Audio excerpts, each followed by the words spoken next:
Now the 5 I wills that we just read in Isaiah chapter 14. Okay? Number 1, we notice a few things here. Number 1, he says, I will ascend to heaven.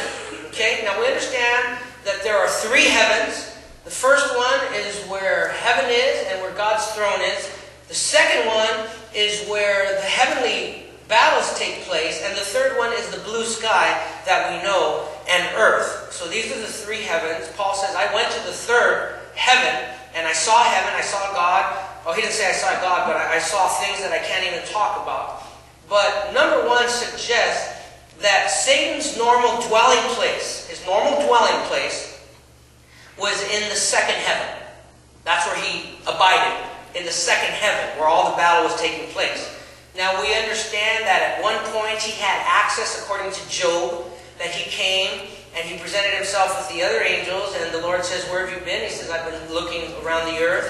And the Lord says, have you considered my servant Job? So we know that this took place, that he had or has access. Also, according to 1 John chapter 1 and verse 2, there seems to be some kind of court setting in heaven where the accuser of the brethren to this day comes and accuses us and said, I saw Job doing this, I saw Mona doing this, but then our advocate stands up. Well, that's another preaching, okay?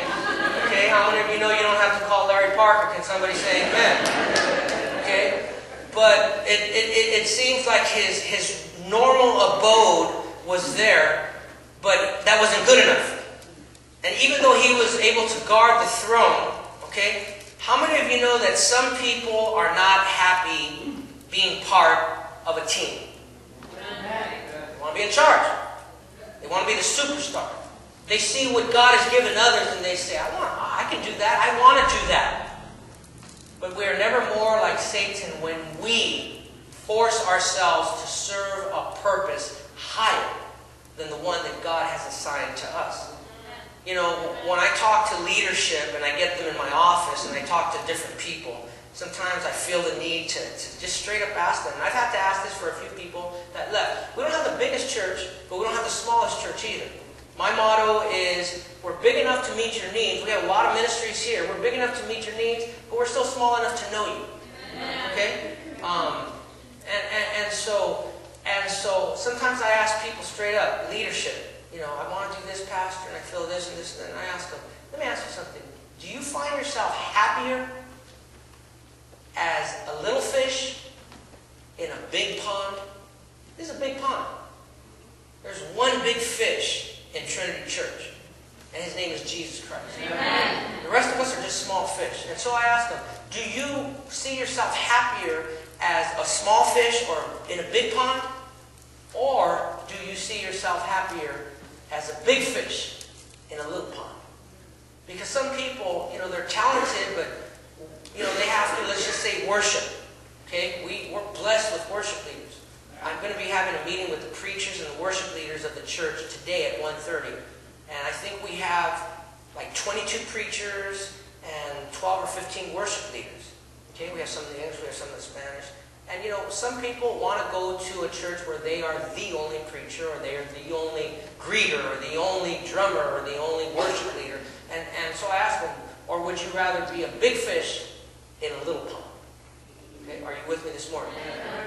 And so Satan, he didn't want to be a little fish in a big pond. Are you following me? Okay? But there's one big fish here. There's one superstar on this team, and his name is Jesus Christ. Amen. The second I will raise my throne above the stars of God. Stars in the Bible, Old Testament and New Testament, generally refer to angels. Jude, you don't have to look it up right now. We're going to look it up in a few moments. But we're going to look at the book of Jude.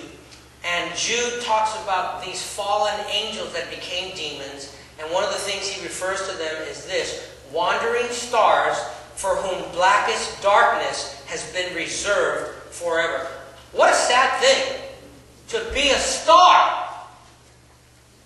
But because of your actions and rebellion, darkness has been reserved for you.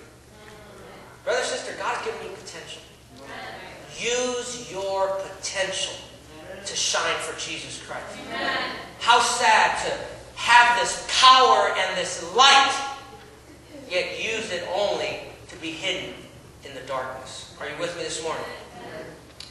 And so he had a desire. Listen, what he's basically saying is, I'm looking at God, I'm looking at His stars. I want to take myself and I want to take my stars, these 1/3 of the stars that His tail knocked out of heaven. I want to take my stars and I want to raise them above God's stars. In other words, I want me and my crew to be raised above God and His angels. Anybody with me this morning? Verse 3, not verse 3, but the third, he says, I will sit enthroned on the mount of assembly, on the utmost heights of the sacred mountain. And we believe that this refers to, usually a mountain in the Bible refers to a kingdom. Talking about mountains, it's talking about a kingdom. And it looks like by this time God has already established His earthly kingdom. It looks by this time God has already created. We don't know exactly when Satan was thrown out, but it looks like Satan is jealous, and he looks at God's work and he says, I can do that. I can create animals and water and this and that. How many of you know that anybody can create something from something that's already there? I can do that. I can get water and make my own pond. Anybody can do that. But God said, let there be water. There was nothing, and God said, let there be water, and there was water. Anybody can channel electricity, but God said, let there be light, and there was light. See, I want you to know that to this day where there's no love, to this day where there's no peace, to this day where there's no hope, to this day where there's no chance whatsoever, God can still speak and there will be love. God can still speak and there will be hope. Even where there's nothing, God's power is still in His Word. Are you with me this morning? And so it looks like the devil, number 3, wanted to establish an earthly throne an earthly kingdom like God. Number 4, he says, I will ascend above the top of the clouds. I will make myself, number 4, I will ascend, verse 14, above the top of the clouds. In the Old Testament, especially, we get the picture that clouds, especially the clouds around God, refer to the glory of God. Okay?